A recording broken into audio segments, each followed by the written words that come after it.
Well, thank you, Madam Speaker.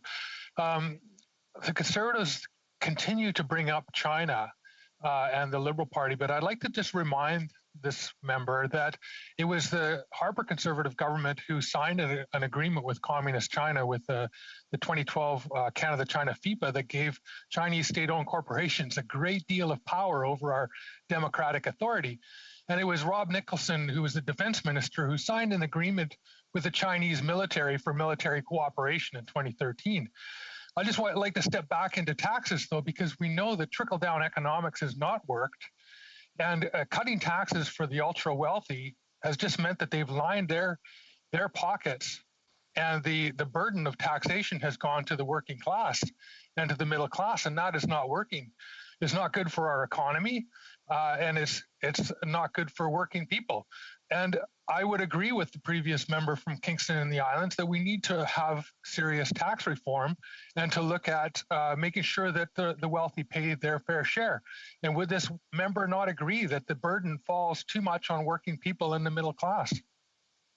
The honourable member for Abbotsford. Yes, well, the member knows that I just responded to the question. I am in favor of comprehensive tax reform to bring our tax system back to fairness and balance, to make sure those that should be paying taxes are paying taxes. With respect to the FIPA, I would just remind him, he obviously hasn't read the FIPA. I have, and it does not in any way create additional market access. It is an agreement that is called a post-establishment investment protection treaty. In other words, it only protects investments once they have been made in Canada. And that's a decision that the federal government makes, whether they're going to allow a foreign investment to be made in Canada if it's above a certain threshold value.